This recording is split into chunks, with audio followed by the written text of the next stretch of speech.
POV Sudut Pandang Kita didukung oleh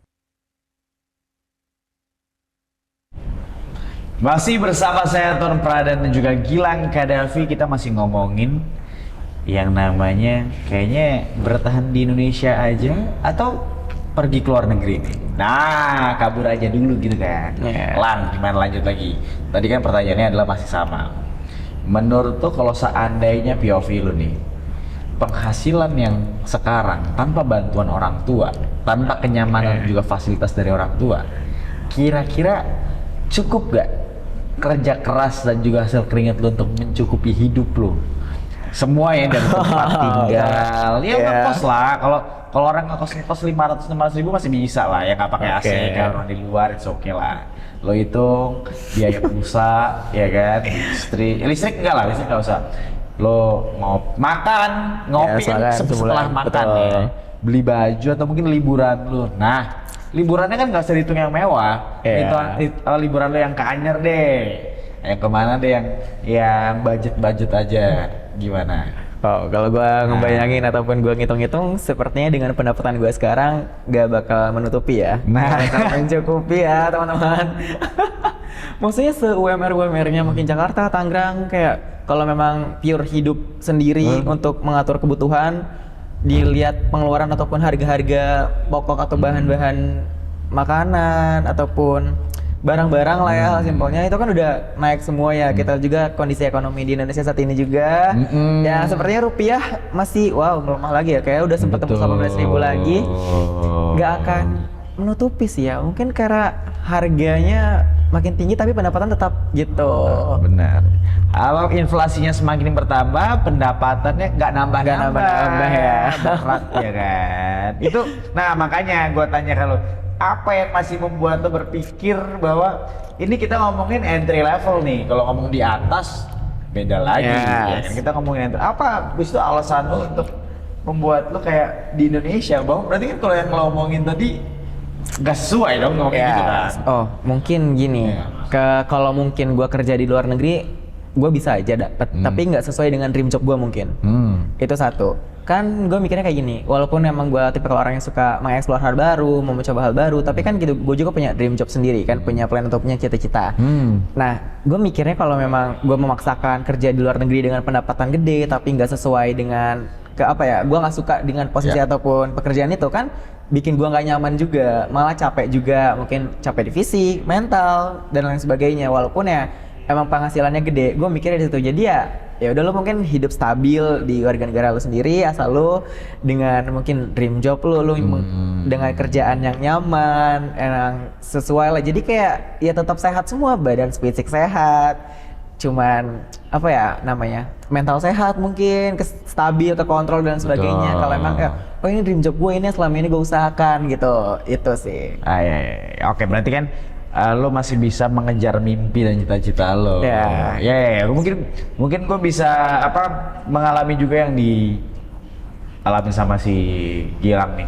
Jadi yang gue kejar adalah profesinya. Ya kan? Yang lo kejar kan profesinya. Sekarang. Dan kenapa gue bisa seleluasa itu? Karena kita memang punya privilege. Ya kita bukan orang kaya, tapi kita punya privilege, bukan sandwich generation, masih dapat fasilitas dari orang tua, di mana fokusnya adalah di pekerjaannya dulu sambil menunggu ini kalkulasi hitungannya bener nih, gitu kan ya. Karena gue juga itu di awal gue ngerantau di Jakarta, penghasilan gue UMR.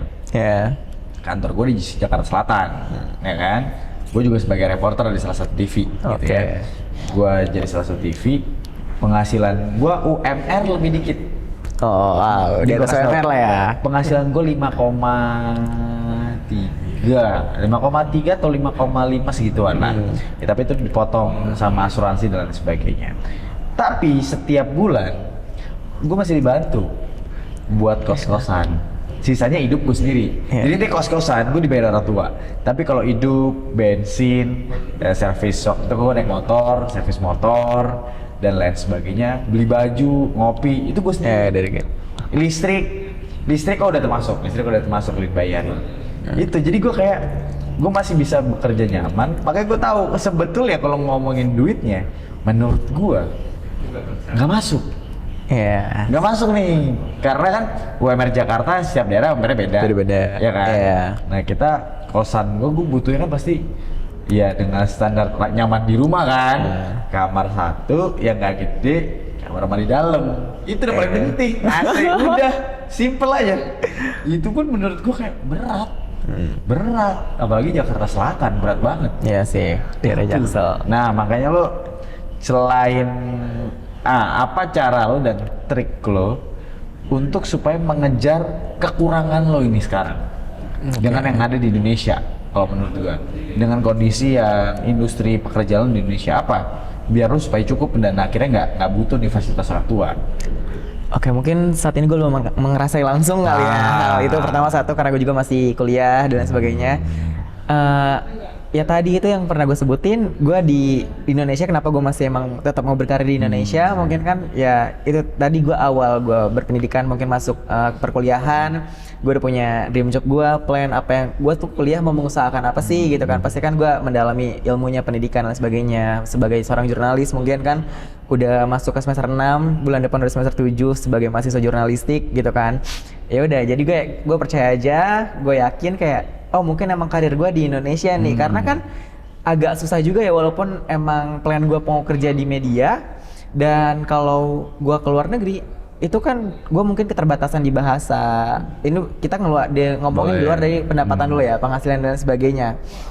Dari keterbatasan bahasa, terus juga memungkinkan aja sebenarnya kita untuk bekerja di media-media TV-TV luar dengan pendapatan yang mungkin memadai atau cukup gitu kan. Tapi kan itu kembali lagi dengan nge-spend pengeluaran kita dan lain sebagainya. Mungkin kalau saat ini gue ngerasa masih dibantu nyokap gue. Mungkin gue ngasih ke adik gue kayak ya nggak seberapa juga, paling kan minta transfer ke dana dia lah gitu kan. Ya udah, tapi kayak gue sebenarnya belum bisa banget nih nge-statement kenapa sih. Jadi gue mungkin belum merasakan banget juga kali gue hidup di Jakarta hidup mandiri juga. banget gitu ya. Pernah gitu kan, kayak belum pernah sekali nyoba kayak stay di Jakarta, emang ya udah pulang pergi stay Palembang, kalau nggak Tangerang itu sih. Oke. Jadi belum sampai sih. Sebenarnya tapi belum sampai ke sana. Belum sampai sana, betul. Tapi kalau usahanya maksudnya yang lo benar-benar usahakan ya berencana, yes, ini salah satu mungkin plan-plan gue masih plan kedepannya nih. Teman-teman mahasiswa lah ya, kayak punya tujuan lah, kita ngejar apa nih gitu kan gitu. Jadi kayak coba kita capaikan satu-satu, mungkin dari enak ini sekarang udah punya penghasilan sendiri, mungkin dari penghasilan sendiri ya self reward dikit lah gitu kan setiap bulannya. Adapun intinya ada satu barang yang emang harus bisa gue beli dalam penghasilan gue gitu, sisanya ya udah gue bukan foya-foya juga, kayak ya gue nongkrong makan kesini beli ini gitu kan, jajan-jajan itu sih. Oke. Nah dengan kenyamanan yang sebenarnya gue melihat kan bahwa hidup lu sebenarnya di fase nyaman juga. Ya kan, lo ketemu ritmenya, lo ketemu apa yang lo mau, yang lo harapkan, walaupun penghasilannya bisa dibilang sebetulnya nggak cukup, tapi lo bisa nyaman dan happy karena ya ini yang lo inginkan gitu kan. Betul. Tapi lo punya nggak sih gini ya, kekhawatiran terbesar lo kalau misalnya ngelihat kondisi sekarang di dunia kerja, khususnya di Indonesia ini nih, di negara plus 62 ini, apa kekhawatiran terbesar lo? Kalau tadi kan kenyamanan lo, tapi apa yang kekhawatiran terbesar lo? Karena kan kalau bisa ngomongin kekhawatiran bisa dong, lo pasti ada nggak kepikiran berandainya cari hidup gua nggak ada bunda gua gimana gitu? Yes. Itu sih satu, mungkin kekhawatiran apa. Karena kan selama gue juga nggak selama hidup dengan nyokap bokap gue, pasti suatu saat juga bakal hidup sendiri mungkin, berkeluarga dan lain sebagainya. Yang khawatir gue mungkin di diri gue sendiri, gue nggak terlalu bisa berkembang, itu satu. Terus kayak gue takut nge-stuck di karir gue mungkin yang kayak gini, mungkin dengan stay di pendapatan UMR ke depannya kan, ya nggak tahu juga, mungkin sekarang gue masih punya harapan besar gitu kan. Gue mikirnya kayak gue masih kuliah, gue udah punya pengalaman bekerja gitu kan, yang emang dengan sesuai lah dengan jalannya menuju ke dream job gue. Itu satu. Mungkin ya itu sih kekhawatirannya, nanti suatu saat gue bakal nge-stuck aja, gue takut nggak berkembang dengan ataupun pendapatan gue nggak meningkat dan sebagainya. Karena kan untuk saat ini juga sebenarnya gue belum memikirkan untuk berkeluarga dan sebagainya. Kayak gue mikir masih jauh banget lah ya kalau untuk mikirkan hidup berkeluarga dan sebagainya. Mungkin yang dikhawatirkan karirnya. Gue takut gue udah berusaha ini kan, ya we never know ya gimana lagi usaha gue, ya nggak sesuai dengan dream job gue. Nanti malah gue takut ada suatu fase gue kayak pasrah, gue jadi apa aja yang penting pendapatan gue gede lah gitu. Pasti kan orang kayak konsisten itu sebenarnya susah ya. Tapi kan setiap ada kesempatan ya mau gimana lagi kalau kayak kesempatannya baik nih. Suatu saat kan misalnya gue udah hidup sendiri kayak gajinya 2 kali lipat dari gaji gue sekarang. Mungkin bisa aja gue ambil suatu saat nanti yang emang udah nggak fokuskan lagi mengejar dengan dream job lu lagi juga kan kayak kita nggak mau nge-stuck juga kan pasti itu sih. Ya benar. Jadi lo pengennya ya nanti melihat juga ke depannya seperti apa supaya ya kalau ada yang lebih baik peluangnya lo ambil gitu ya. Nah itu emang harus sewajarnya dilakukan, apalagi dengan kondisi seperti ini. Nah lo tadi bilang sempat spill tentang berkeluarga. Ini kan berkeluarga ini kan nggak gampang. Sampai detik ini pun juga gue masih punya tolak ukur sendiri nih. Gue tuh dulu punya pacar ya pasti. Ya sekarang juga ada sih. Ditanyain nikah umur berapa? Kapan nih nikah? Gue bilang gini, kalau seandainya penghasilan gue segini, gue mau nikah. Tapi di saat gue punya penghasilan segitu, tau gak yang gue rasakan apa? Kok kurang ya kayaknya? Karena gue liat sekarang kayak kurang nikah tuh nggak cukup 300 juta coy. Iya, kalau itu pamernya maksudnya. Kalau gue yang gue pikirkan bukan ini ya, bukan biaya pestanya. Yang gue pikirkan adalah bagaimana gue hidup yang layak bersama dengan pasangan. Maksudnya yang gue pikirkan lebih ke gue akan menjalani hidup seperti apa. Nah, kalau lu sendiri, seandainya kan berhubungan sama penghasilan. Lo akan berani menikah sama pasangan lo atau pacar lo nanti nih di saat lo setidaknya punya penghasilan berapa nih dan terus hubungannya nih dengan pekerjaan yang sekarang ini kira-kira lo bisa capek dengan kondisi ekonomi yang seperti ini berapa lama? Ya kebayang aja kira-kira aja. Ngebayangin masa depan lah ya bahasanya ketika berkeluarga dan sebagainya. Sebenarnya kalau untuk target nikah, pertama gue nggak ada target umur. Intinya satu yang gue bilang kayak ketika gue punya rumah, gue baru siap nikah.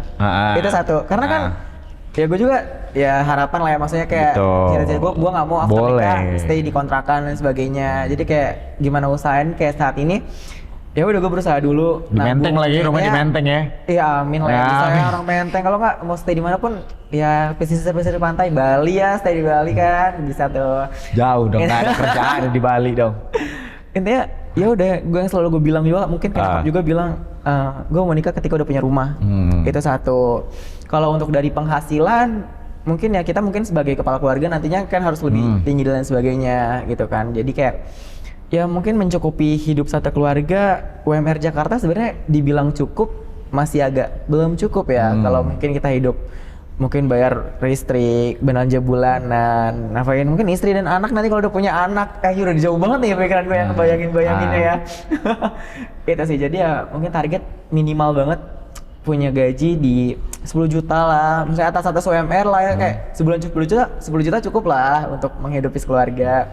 Stay udah punya rumah, bisa nabung juga mungkin buat pendidikan anak. Itu yang sebenarnya yang lebih besar tuh mungkin pengeluaran di pendidikan anak. Terus yang suka diwanti-wanti sama bunda gue tuh pengen nyari saya bukannya apa ya, nyari cewek yang sedikit di bawah gua lah, maksudnya kayak umurnya jadi bukan secara ekonominya karena gitu. Nggak tahu mungkin alasan nyokap gua kenapa kayak nggak enak aja mungkin mikirnya kalau memang gua segini pendapatannya tapi cewek gua mungkin lebih tinggi, kayak nggak enak, mungkin pemikirannya udah jauh kayak di sinetron film-film, takut direndahkan, mungkin sombong. Jadi nyokap gua tuh pengen kayak lo sebagai cowok nih ya udah lo penghasilannya lebih tinggi apapun. Jadi kayak ya cocok lah, udah siap untuk menafkahi istri lo. Jadi ya untuk ngambil itu cewek kan bahasanya tuh kalau di Sumatera kayak kita bukan di Sumatera aja kayaknya kayak beli kan, kita ngebeli untuk kayak gue beli terus beli sini kayak gue nafkahin gitu. Kalau di Minang di Padang tuh kalau nggak salah gue yang dibeli, kalau nggak di Pariaman atau di mana ya. Jadi kayak ceweknya nggak beli gue, nanti kan seumur hidupnya gue yang nafkahin cewek itu, gitu sih. Waktu dibeli tuh bayarnya pakai kris apa transfer? Bisa debit, bisa debit ya, bayar kartu kredit. Mesin edisinya ya. Oke, kalau gitu deh ya, sahabat Eljon. Buat yang masih nonton, buat yang masih ngobrolin juga, penasaran juga kayaknya semakin seru ngomongin yang namanya kondisi perekonomian di Indonesia ini, jadi efeknya sampai kemana-mana. Ya kan? Jangan kemana-mana, karena kita akan kembali lagi. POV Sudut Pandang Kita Didukung oleh